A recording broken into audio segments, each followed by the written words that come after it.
人体实验室胡歌来测试，各位观众，很多人打呼呢，是因为扁桃腺肿大所引起的，严重的可能会引起睡眠呼吸中止症。没关系，现在最新的治疗器械叫电浆刀，可以有效的治疗因为扁桃腺肿大而引起的打呼问题。怎么样治疗呢？跟着我一块到耳鼻喉科去做了解了。主任好，电浆刀可以治疗好因为扁桃腺肿大引起的呼吸困难啊，或者是打呼问题吗？我可以来做体验吗？没问题，胡哥请。好。现在呢，胡哥，我们来检查一下你的嘴巴，看看有没有扁桃腺肿大的问题，好吗 ？OK。来，请嘴巴张开来说啊。正常我们人呼吸从鼻腔经过口咽腔再到肺部，任何的地方有阻塞的时候，就容易引起乱流，会造成打呼。所以说，当打呼的时候是表示状况还好的时候，是还有气可以进出。当这个气完全没有办法进出的时候，就叫做呼吸中止，也就是说它有呼吸的动作，但是气流是停止的。胡哥，您这扁桃腺看起来是正常的，但是你的悬雍垂有点长，睡着的时候呢，可能还是会打呼。建议你尽量侧躺，这样增加呼吸道的空间，这样您打呼声就会减少很多了。刚刚扁桃腺并没有很肿大，不过我们让你来体验一下这个扁桃腺怎么用电浆刀来治疗。好，谢谢，麻烦。首先，当您全身麻醉之后呢，您现在是睡着的状况，请把嘴巴打开来，然后我们会像这个张口气。这什么？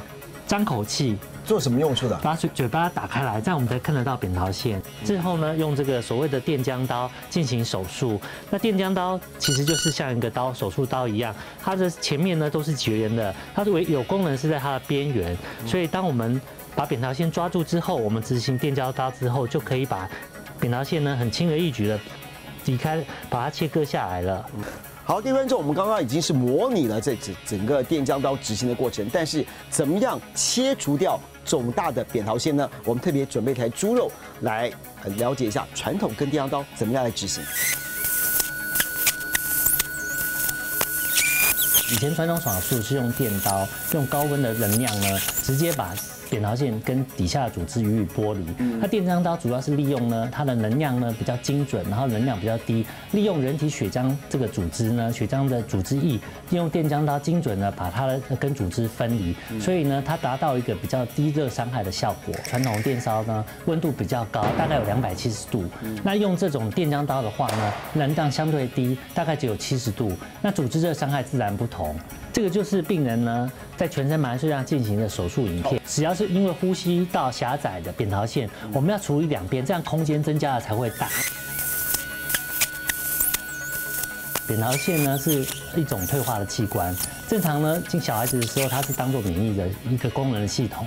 可是当我们年纪越来越大的时候，它的功用越来越没有用。所以正常的话，从6岁到7岁之后呢，它会渐渐的退化萎缩。